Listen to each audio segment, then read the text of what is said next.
So one standout when you kind of look at the markets these days, and the United States just this last week became the #1 liquids producer in the world, outpacing Saudi Arabia and Russia.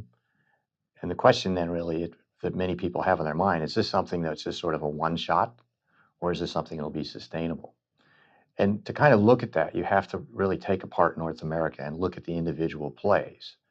We have three significant liquid plays that are over 1 million barrels a day. One that stands out more than in the others is the Permian. And the Permian right now is on its way to 5 million barrels a day, which in that case would put it #4 in the world, one of the largest then countries or one of the largest exporting places in the world. Well, all of a sudden has come out of nowhere.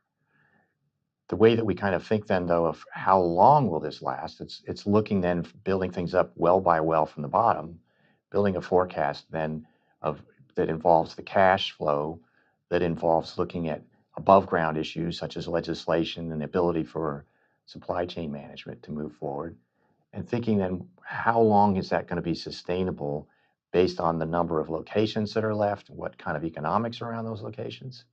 And we put all that together in our models and we say, well, from a liquid standpoint, we're looking at something that is going to be with us past 2025.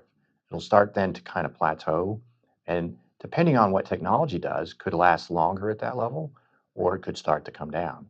On the gas side, we're in a much different position, also much of abundance, but one when we look at it that we have currently at from our analysis, again, looking at kind of things from a well by well basis and from the underpinning geological information, we see that we have 800 trillion cubic feet at less than $3. At $4 and less, we have 1,100 trillion cubic feet. So North American gas is here to stay for a long time in the future. We're not even looking at when that might start to peak. What drives the North American gas business is more demand. What's going to happen with the demand going forward. And so the United States is ramping up its demand through LNG, which we're exporting. It's ramping up its demand through petrochemicals, which we're also going to be exporting a lot of, and trying to create this global market that's very competitive using these resources.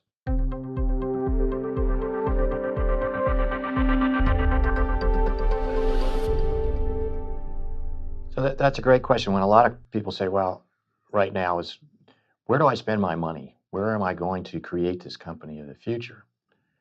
And we tend to be in our business, tend to be kind of the herd mentality. And right now, the Permian is the hottest spot in the world. Just last week, we saw a bid round of some BLM, Bureau of Management of Land in the United States government lease that happened, $95,000 an acre. So it's very expensive to enter the Permian right now. There are other plays, though, within North America that offer a better value. So you have to be very selective. You have to make sure that you have the right rocks. As I like to say, you can make a good rock bad, but you can't make a bad rock good. And it's important then to do the proper due diligence, not only from the geological and the subsurface, but from the above ground, and particularly the markets.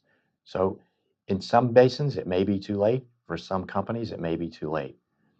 You have to be very holistic in your analysis and make sure that what your objectives are fit what you hope to gain out of it.